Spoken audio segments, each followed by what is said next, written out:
Hi everyone, my name is Monique. And I'm Naveen from Before You Play. And today we're going to be showing you how to play a game that is currently on Kickstarter called the Palaces of Carrara 2nd Edition. Yes, this one's designed by Wolfgang Kramer and Michael Kiesling. They are a dynamic duo that makes a lot of different types of games. And this one's published by Game Brewer. Like Monique said, this is the 2nd edition that is currently on Kickstarter. The 1st edition came out roughly 10 years ago, 2012. And so this is kind of the newer version of it. And we are going to show you how to play it. Yeah, and so in this game, we are going to be building up palaces in Carrara. We're going to be purchasing building blocks in order to exchange them for these building types to score in various ways.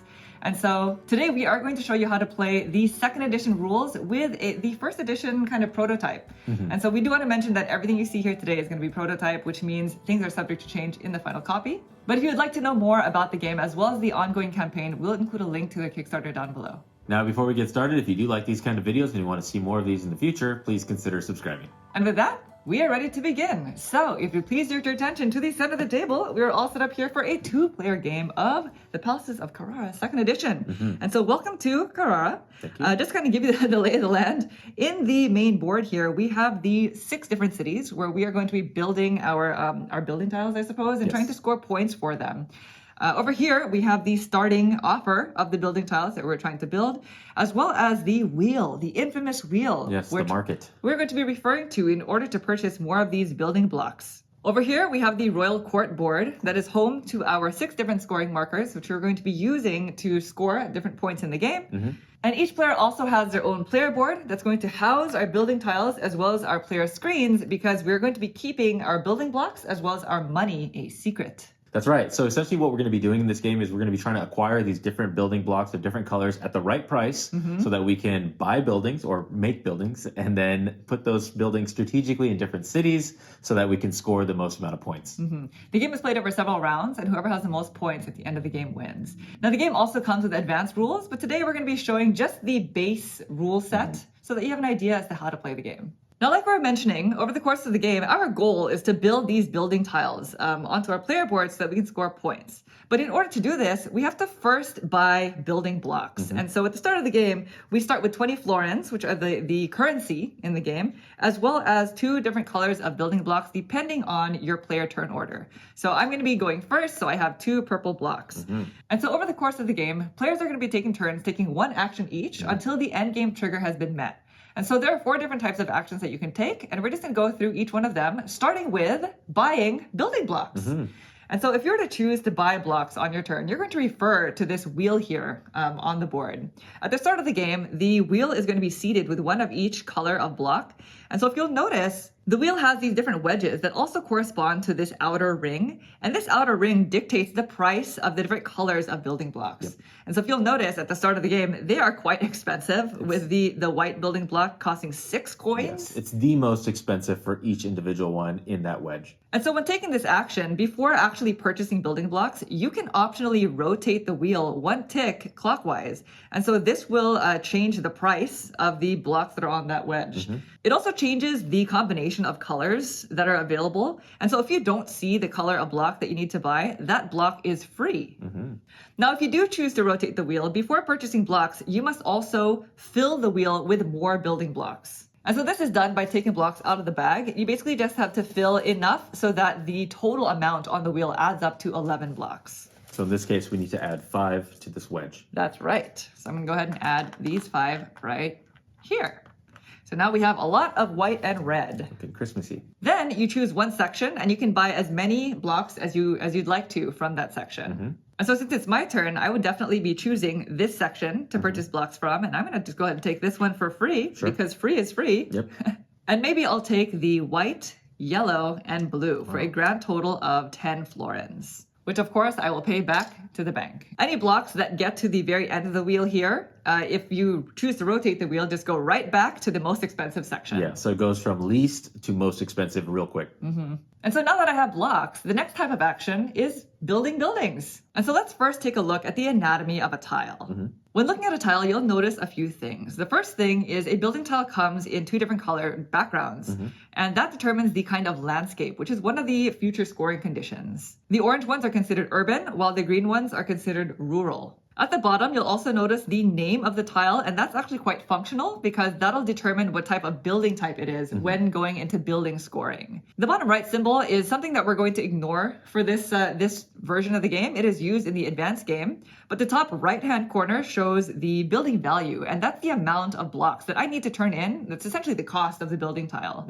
So by taking the building a building action, essentially what you're going to be doing is choosing one of the 9 different tiles that you have out here and choosing which city it's going to go into. The way you determine which city it'll be going into is based off of the little chart that we have on our player boards. These cities basically tell you which color building blocks can be used in order to build that said building in a particular city. So in this particular case, let's say I wanted to build Porta here. Porta costs 2 building blocks, and I happen to have these 2 building blocks, a blue and a purple. The only city where this can go into is Lerici, and I do apologize if I cannot pronounce this correctly, because that is the only one that accepts purple blocks. So what I would essentially do, pay my 2 blocks back to the bag, and I would place this Porta tile right above here so that in the future I can use its benefits. After that, we immediately refill the building from one of the face-down stacks. And so going back to the wheel here, if you'll notice, the most expensive building blocks are going to be the yellow and the white ones, because if you look at the player board, every city accepts yellow and white cubes. And so that's going to be the easiest type, the most versatile color to build with. Now, when taking this action, instead of building one of these building tiles here, you can choose to build a monument. And so there are 6 different monuments that are available. They're all very expensive. They all cost 8 building blocks. But when building these, instead of just building them outright, you can choose to upgrade a previously built building tile by just paying the difference. Right. The nice thing about building monument tiles is when building them, you can also take one of these 8 improvement tiles. And these are going to be great for when you go into scoring. And so what they essentially do is, say for example, I claim this yellow improvement tile. It covers up the corresponding multiplier on your player board. And so for the yellow tile, it's going to be Pisa. And so when we go to score, it'll increase your multiplier for your rewards, essentially. Yeah, so in that case, you went from 3x now to 4x gold every time you score that one. Yes. And just like there are only one of each monuments for the different types of building types, there are also only one of each type of improvements for the different cities on your board, as well as the landscapes. And that's essentially it for building tiles. Before we continue to the next type of action, I do want to mention that there is a little bit of an exchange system. And so obviously not all building blocks are created equal in this game. The color hierarchy is just the order of the cities here, with the purple being the lowest in the hierarchy. If you ever need to pay a certain color of building block that you don't have, you can exchange 2 of the color below it. And so if I really needed to pay a green building block, I can exchange 2 blue for that 1 green. Now, you cannot chain these exchanges, which means at the start of my action, I would have already had to have 2 blue building blocks in order to turn it in for a green. I couldn't turn in 2 purple for a blue and then turn that in with a blue that I had. It's just 1 exchange each, I guess. And so now that we bought building blocks, we've built buildings, how do we score, right? And so on your turn, that is actually one of the 4 different types of actions you can take, scoring. And so on your turn, if you're to choose to score, the first thing that you do is you take this marker here, because there's a little bit of a following mechanism in the game. This marker will get returned to the royal board once it goes all the way back to your turn. Then you're going to take one of your 6 scoring markers and you're going to place it in one of the different areas that you can score. The section that you remove your scoring marker from just determines the bonus that you're going to get. And it's going to be either 3 points or 5 coins. And so since it's really early in the game, I'm just going to go ahead and take my marker from here, gaining me 5 coins right away. Oops, that's a 10. That's not cheap. And so let's just fast forward a few rounds and say the table looks like this. We each have built a few buildings. And now I'm ready to score. And so technically there are 14 different areas where you can score. There are 6 main cities. And again, only 1 person can score each city for the entire game. There are also 6 different building types. And those are the names that are on the actual tiles. And those are present on your actual player board, which means you can score those at any time. There's no real competition for that. As well as the 2 different types of landscapes, which are also on your player board. And again, those are going to be the orange versus the green background. And so say it's my turn and I want to score one of these cities because these are the ones that are the most competitive. If you'll notice, under each city, there are these tile icons. And that tells you essentially how many building tiles you need in that city in order to score it. And so the only city that I think I'm qualified for is Pisa, because it requires me to have 2 building tiles, and that's exactly what I have.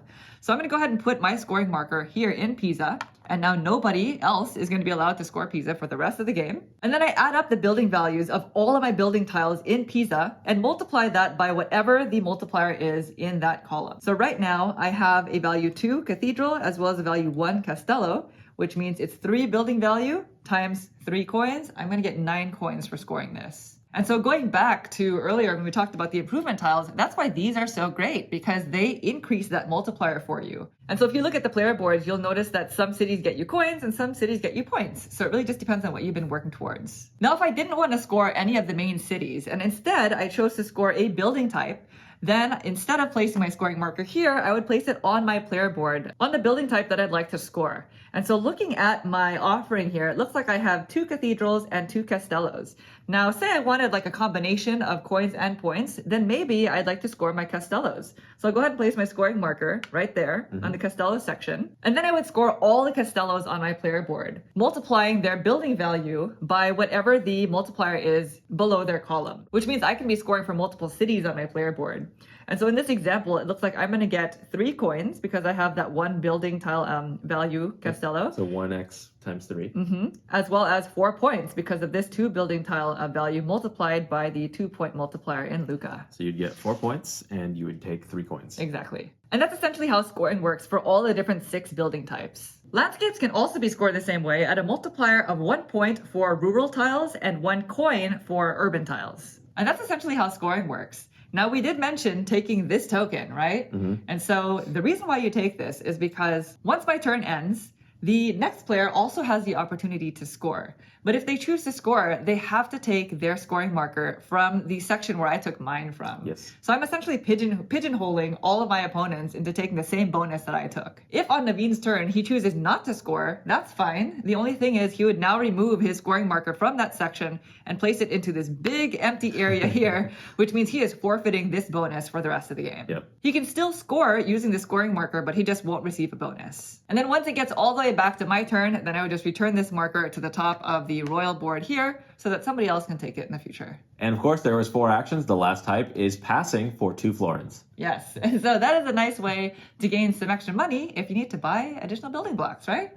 Now, I do want to mention that once you've used up all 6 of your scoring markers, every time you build a new building, you're going to get victory points equal to whatever the building tile value is, which means whatever the amount you paid. And so that means you still have opportunities to score victory points once you've used up all your markers. Now you continue playing this way until the endgame trigger has been met, and that is when one person has used up all 6 of their scoring markers, and there are no more tiles available in the building stack to replenish buildings on the board. Whoever triggered the end of the game gets 5 victory points, and then they're done because everybody else gets 1 more turn. And once the game ends, everybody gets 1 point for every 5 coins left over, and whoever has the most victory points wins. And so that is how you play the base game of the Palaces of Carrara. Now, as we were mentioning, there are advanced rules that you can utilize, and these rules have to do with the extra components, namely decorations and statues, that add for more interesting scoring. When playing with these rules, you're going to use the opposite side of the wheel that shows these decorations, as well as the statues in the center, as well as the opposite side of the royal board over here. And so as you can tell, each player also has 2 additional scoring markers to use. And this side of the board also has 2 additional scoring locations for money scoring that you don't actually spend. It just gives you a better multiplier for the end of the game. Now, we're not going to go into the advanced rules specifically, but just know that the statues as well as the decorations add for kind of a more robust, well-rounded experience. Yeah, if you're looking for a more strategic game that's on top of an already strategic game, then the advanced rules are the way to go. Like we mentioned, this game is currently on Kickstarter, so there is a link to the campaign down below. Also, if you have any questions about anything that you saw here, feel free to leave those in the comments and we will try to get back to you as soon as possible. And thank you so much for watching the video. If you do like to see these kind of videos in the future, please consider subscribing. Thank you. Thanks. Bye.